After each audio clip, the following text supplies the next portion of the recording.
যে দেশে রবীন্দ্রনাথ বীরশ্রেষ্ঠ বীর উত্তমদের ভাস্কর্য হারাম, সেই দেশে জুলাই যোদ্ধাদের ভাস্কর্য কিভাবে হালাল হয়? জুলাইয়ের ভাস্কর্য কেন রাখবেন? আমি এই জুলাই ভাস্কর্যের বিরুদ্ধে। আপনি যখন লালনের ভাস্কর্য রাখতে দিবেন না, রবীন্দ্রনাথের ভাস্কর্য রাখতে দিবেন না, তখন জুলাইয়ের ভাস্কর্য থাকবে না এই বাংলার মাটিতে। কিছু বলে নাই। ওই সময় আমরা শাহবাগে প্রতিবাদ করছিলাম, আওয়ামী লীগ এটার বিপক্ষে কোনো কথা বলে নাই। সেটার ফল বঙ্গবন্ধুর ভাস্কর্য ভাঙা হয়েছে। এইটার কারণ শুধুমাত্র শেখ হাসিনা।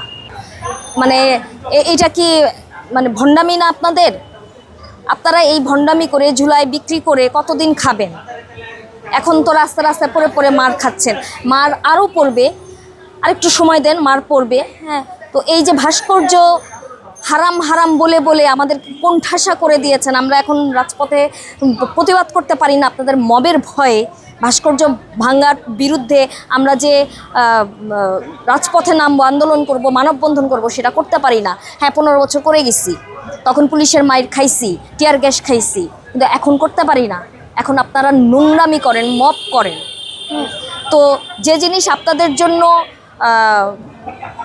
আরাম, সেই জিনিস আমাদের জন্য হালাল, আর যে জিনিস আপনাদের জন্য হালাল সেই জিনিস আমাদের জন্য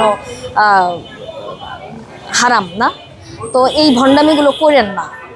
ভাস্কর্য একদিকে থাকেন, আপনাদের কাছে ভাস্কর্য যখন হারাম, হারামি। তারা ভাস্কর্যর পক্ষে, কারণ ওরা হচ্ছে যেদিকে সুবিধা দেখে সেদিকেই যেতে চায়। একটা বলি, এই 24-এর পরে যতগুলো সাংস্কৃতিক প্রোগ্রাম হয়েছে, কারণ আমরা তো দেখে আসছি 24-এর পরে অনেক কনসার্ট, নাটক, সিনেমা হল বন্ধ করে দিচ্ছে, সিনেমা বন্ধ করে দিচ্ছে, নাটক বন্ধ করে দিচ্ছে, বহুত কনসার্ট হতে পারে না। এই কনসার্টের শিল্পীরা পালায় বেড়াইছে। তো এইগুলো বন্ধ হয়েছে কারণ আপনাদের জন্য, কারণ আপনারা এগুলো বিরোধিতা করছেন। সেই আপনারা হ্যাঁ, শিল্প সাহিত্যের মাঝখানেই কিন্তু ঢুকে আপনাদের ঝান্ডা উড়াচ্ছেন। হ্যাঁ, আমি লাস্ট যে একটা প্রোগ্রাম হয়ে গেল আমাদের চারুকলাতে, ঘনঘটা,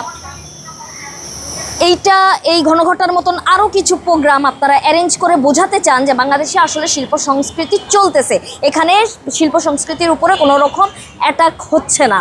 হ্যাঁ, কিন্তু না, এই শিল্প সংস্কৃতির মধ্যে ভিতরে আপনারা আছেন, জামাতিরা আছে, আপনারা এজেন্ডা হয়ে, বিভিন্ন এজেন্ডা হয়ে, কপালে লাল টিপ পরে, শাড়ি পরে, বিভিন্ন এজেন্ডা হয়ে আপনারা আমাদের শিল্প সংস্কৃতির ভিতরে ঢুকে আপনারা জিনিসটাকে নষ্ট করতেছেন, আমাদের সংস্কৃতি নষ্ট করতেছেন, আমাদের ঐতিহ্য নষ্ট করতেছেন। এগুলো হচ্ছে অ্যাকচুয়ালি জুলাই যোদ্ধা লাল বদরদের প্রোগ্রাম। এই প্রোগ্রামের থ্রু দিয়ে তারা জানান দিতে চায় যে বাংলাদেশের শিল্প সাহিত্য কিন্তু হচ্ছে।